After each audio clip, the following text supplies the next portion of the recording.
המנהל הפדגוגי, פרופסור עמי גולנסקי, שמכבד אותנו בנוכחותו, ראשי רשויות, מנהלי מחלקות חינוך, גזברים, חשבים, מנהלי בתי ספר, יועצים ארגוניים, יועצים כלכליים, אורחים יקרים, ברוכים הבאים. אני שמח ומתרגש, כמו שתשמעו בקולי, לפתוח את כנס ההתנעה המחוזי לכניסת בתי הספר היסודיים לניהול עצמי. היום הכותרת של הכנס הזה היא כנס בתי ספר לניהול עצמי. אני מבקרת בהרבה מאוד מוסדות חינוך, וכשאני פוגשת מנהיגים, מנהלים, אנשי חזון, אנשי חינוך, אנשי מעשה שמעוררים השראה, אני יודעת שהם ירתמו לכל משימה ויובילו את מערכת החינוך למקום שלא היא ראויה. צריך לאפשר אותה, צריך ללמוד אותה, וזה מה שאנחנו נעשה כאן בעזרת המנהלת, בעזרת היועצים הארגוניים, בעזרת היועצים הכלכליים, בעזרת המרצים שאנחנו נזמין מעת לעת, ונלמד מה זה בעצם ניהול עצמי ומה צריך לעשות. מקבלים אותו. אז יש לנו בכמה שנים בודדות תוכנית תקשוב לאומית, אופק חדש בגני ילדים, בבתי ספר יסודיים, עכשיו ב-47 חטיבות ביניים, שנה הבאה כולם, עוז לתמורה בכ-20 מוסדות חינוך, ובשנה הבאה יהיו כנראה הרבה מאוד, ובתוך זה תהליכי הערכת מורים והערכת מנהלים, ואוטוטו הערכת מנהלים גם בבתי ספר בחטיבות העליונות כחלק מההסכם של עוז לתמורה, בתי ספר ניסויים, בתי ספר בניהול עצמי, ועוד ועוד ועוד ועוד. ואני שואלת את עצמי, אחרי שקיבלנו את הסחרחורת הזאת של המשאבים, ואני יורדת לשטח, אני יודעת בצורה מאוד ברורה שאם לא נעסוק בהטמעה של התהליכים האלה, ונבסס את מה שיש כרגע, אנחנו נאבד את המומנטום. ואנחנו דורשים תוצאות.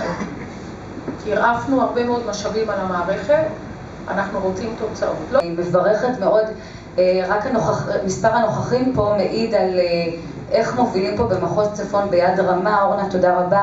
רואים באמת את המעורבות של האנשים והשיתוף פעולה כאן יוצא מן הכלל. ויש לי אחריות כמי שמנהלת פדגוגית במשרד החינוך בניהול עצמי, להעביר כמה שיותר סמכויות לבתי הספר, סמכויות גם פדגוגיות, ואני אומרת כאן בכל רם מול כולכם שזה האתגר המרכזי ולשם אנחנו מובילים. אני רוצה לדבר על שני דברים, על המשכורת שלכם ועל ניקוי הבית שלכם. משכורת כולם מתעוררים, כמטאפורות, לא באמת. על המשכורת אני רוצה להגיד שאם הייתם חושבים על מצב שבו המשכורת לא הייתה עוברת אליכם, אלא לבנק שלכם ישירות. והבנק שלכם היה מנהל לכם את המשכורת ואומר לכם בדיוק כמה כסף להוציא על בגדים. יש לכם בדיוק 200 שקל בחודש לבגדים. 500 שקל לאוכל. 300 שקל לתחבורה. ואם רוצים עכשיו קצת להזיז ממקום למקום, אם רוצים לחסוך לאיזה טיול בניו יורק או להשקיע באיזה נכס, חס וחלילה, לא.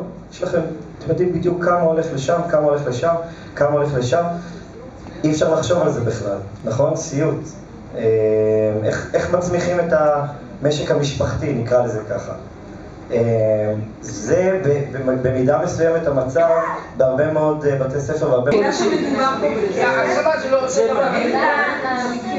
מגיע להצלחות. אנחנו אמרנו שמדברים על 10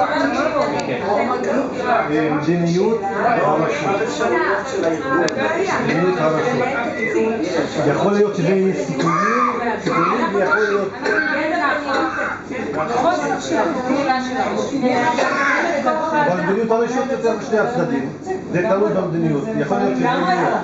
ניהול עצמי הוא תפיסה. ניהול עצמי הוא תרבות. נגענו בזה היום. לניהול עצמי יש היבטים כלכליים. ניהול עצמי מושתת על אמון. ניסינו קצת יותר להיכנס לעומק של זה היום. אבל מעל הכל ולפני הכל, ניהול עצמי הוא אנשים.